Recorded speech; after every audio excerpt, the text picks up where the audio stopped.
Hi guys, thank you so much for coming to another one of my live streams. Yes, I am still in the hospital.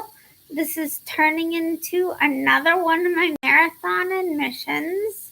You would think I would get used to it after a while, but you never do. But back to the book. We last left Cassie getting ready to start 9th grade at her new high school, the High School of the Arts. To get ready, she is on a mission to lose as much weight as possible. She has started vomiting up everything she eats. What she hasn't been realizing is that she's vomiting up all her meds, too. Find out how this plays out.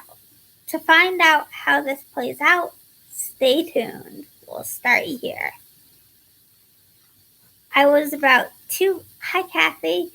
I was about 2 weeks into high school when my purging addiction went from being a handy trick to a serious addiction to a crisis situation. The first 2 weeks of school were a rush of new faces, new roles to play, new expectations, and new schoolwork. In the past, all the changes and lack of expected routine would have thrown me into a whirlwind of panic and fragmented thoughts. It would have set the perfect stage for the voices to start blaring out commands and insults. But the voices were silent. I did get a little disoriented, and my thoughts were slightly chopped up. But I managed to cover all of that up with my acting skills. My classes held my interest for the most part. The assignments were fun for me in English class. Math always kept me entertained. The teachers all thought I was some kind of genius kid when I knew the answers to almost every question right away without even needing to study the reading. Then my honeymoon period ended, halfway into my 3rd week at school. By then, I'd been throwing up multiple times a day for about a month. But what I hadn't really been paying attention to was the fact that I'd been throwing up my medication along with the unwanted food. What I also hadn't realized was the fact that the Seroquel and Risperdal, the antipsychotic medications I had started in the hospital as Dr. Nowlin's attempt to control my mood swings, had been helping control the voices as well. After throwing up most of my Prozac, Keppra, Seroquel, and Risperdal for about a month, most of the medication was no longer in my bloodstream. The havoc that the voices and fragmented thoughts had caused was slowly returning and dragging me back into a foggy hell. I started having those focal seizures in my right leg again, which was killing brain cells, exhausting my body, and couldn't have been good for me neurologically or emotionally. The voices started back up gradually, with me constantly turning around in class because I was hearing various people call my name. I could never find out who exactly was calling out for me, and would turn back to the teacher that was talking or the book that I was supposed to be studying. Sometimes I would glimpse cameras in the walls, and feelings of pervasive paranoia would invade. I wasn't sure why the cameras were there, but I was worried that the teachers thought I was crazy. I was worried that my thoughts, some of them about wanting to purge out my lunch, wanting to become pure by starvation, or wanting to hurt myself to stop the voices, were being transmitted into my teachers' computers, and that they thought I was dangerous or insane. I thought that the teachers could possibly put in the cameras to keep a constant eye on me. Soon, cameras appeared in the bathroom too, and I would have to use my shirt to cover up the rest of my body when I pulled down my pants to pee. I stopped eating at school. That way I wouldn't have to purge there and risk being found out. The voices gradually got louder and more constant. Despite the voices, I managed to land myself a big part in the school's production of The Crucible. Luckily, I didn't need to talk much for my part, even though I had a crucial role. I played Betty, the 10-year-old girl who started the whole witch hunt back in Salem, Massachusetts in the 1600s. I got to lie in bed and freak out by screaming and flailing around in a state of complete terror. Pretending to be scared was easy for me. I actually was scared so much of the time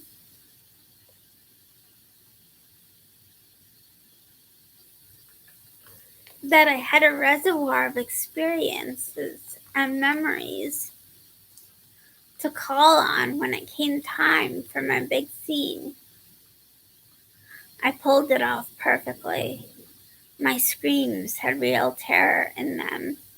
My flailing was wild and out of control, and I made it seem like there was something everyone should be afraid of. Everyone loved the play. They thought my terror seemed so real. I didn't want to tell them, but it was. By the middle of the school year, I was still going to DBT class once a week, but I spoke in class much less than usual because I was scared of what they would think. Something was wrong with what I said. I knew that my thoughts were getting pureed, and it made it difficult to be able to speak without a lot of forethought. I still went to therapy once a week, but I was getting nervous about therapy. Because I was completely honest on my diary card, Leela knew how much I was throwing up, and it worried her. Dr. Kimmins was getting worried too. My pH levels in my body were all messed up, and I was spilling protein into my urine, not to mention the ketones she detected there as well. That meant my body was starting to feed off my muscles, including my heart, because it wasn't getting nourishment from anywhere else. I was getting worried about the purging as well. I had constant sore throats. I had acne breakouts on my chin. There were little teeth marks ground into the knuckles on my right hand, and I was scared that someone outside my tightly bound inner circle would notice and find out about my gross habit that was slowly ruining my life, one piece at a time. My parents found out about the purging during my appointment with Dr. Kimmins in February of my 9th grade year. I had purged right before going to the doctor. In a desperate last-ditch attempt to make the scale give me a number that I wanted, I sat in the waiting room with my parents while my leg was doing its vocal seizure dance. "Cassie," Jen called from the doorway. All the nurses recognized me. I knew each nurse's name and personality. I followed Jen into exam room 1. My heart was pounding so hard and so fast that I got a serious head rush when I stood up and was quite wobbly as I lay down on the thin, paper-covered examination table. I hated it when the paper ripped. It made me feel like the paper was ripping because I was so big and fat. Laying down, I held out my arm. Jen wrapped the child-sized blood pressure cuff around it. I had the routine down cold. After all, I was at Dr. Kim's office at least once a month, usually more often. They always took my blood pressure first, when I was lying down, sitting, and standing. Then it was the same eating disorder protocol everywhere. You pee in a cup, put on a hospital gown, get your temperature checked, and then get weighed. That particular day in February, I had barely lost any weight. A sick feeling started to build up inside when I realized the numbers weren't low enough. In my head, I was starting to obsess over how I possibly could have only lost 2 pounds when I barely cut down anything I ate. Dr. Kimmons solved the mystery when she came in, carrying the chart that she always claimed was growing bigger than I was. "Look at your ankles," she told me, after listening to my stomach, lungs, and heart. "You're retaining fluid.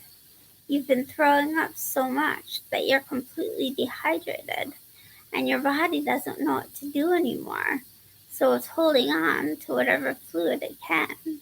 It's called third spacing." Dr. Kimmons pushed on my ankle. Her finger left a dent in it. My ankles really were puffy and gross. I didn't like the way they looked at all. Once again, I promised myself that I would stop making myself throw up so often and so much. But even as I promised this to myself, I knew I wasn't capable of following through. My vomiting had taken on a life of its own. It was completely out of control. "How much exactly have you been throwing up? Be honest." Staring down at my disgusting swollen ankles, I muttered an answer.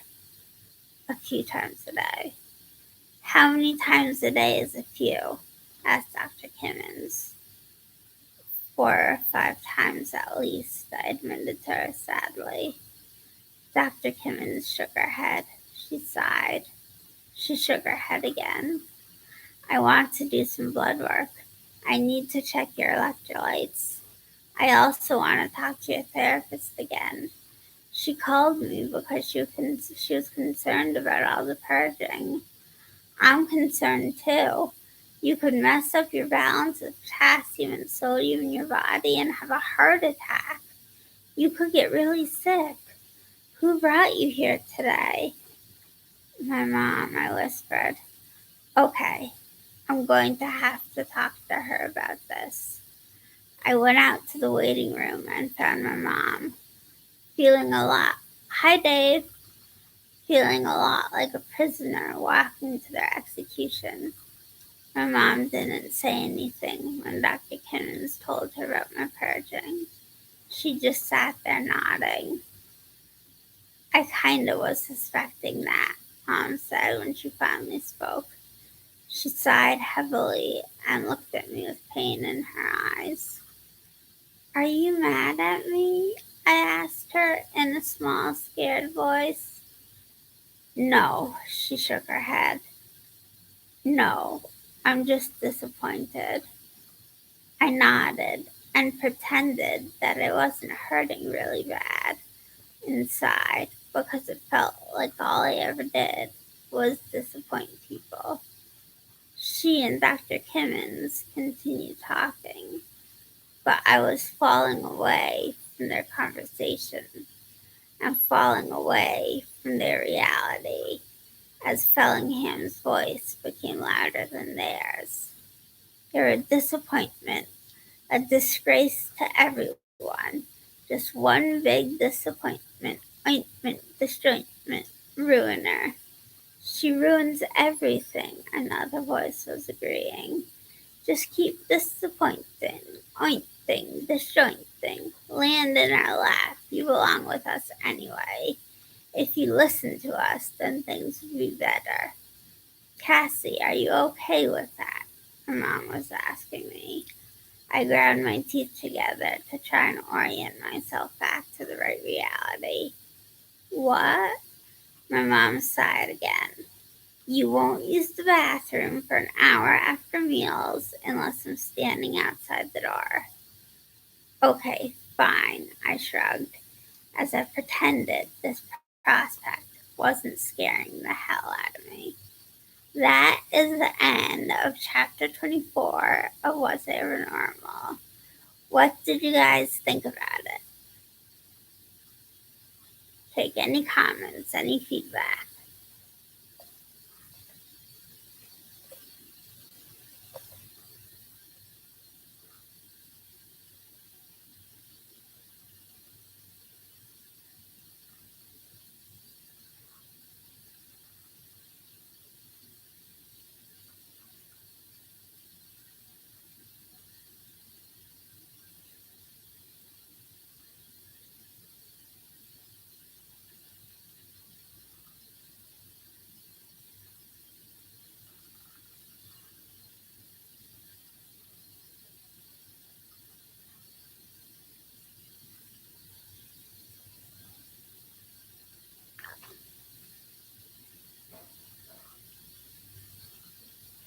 She does come to terms with it in the end.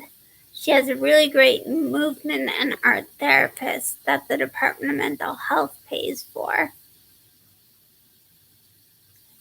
I got the information through research, and I also got it through the stories of other kids I met on different psychiatric units.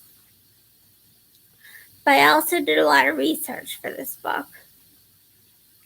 I did a lot of reading of medical journals and looking through nursing journals and stuff like that.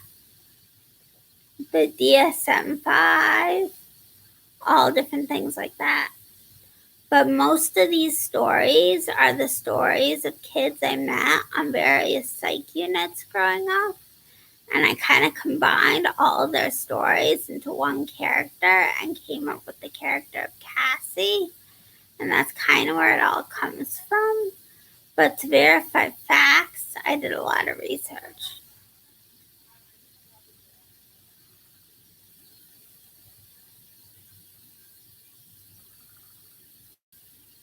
Well, if you don't have any more questions, I think I will end here. I hope you enjoyed this live stream. Oh, thank you, Kathy. I'm glad you can connect with Cassie easily. And I'm glad you think I provide the right amount of information and that I write beautifully. I love to write. Writing is my favorite thing in the world. And it's the easiest way for me to express myself. When I try to talk, I can't talk the way I write. I write so much easier than I can talk.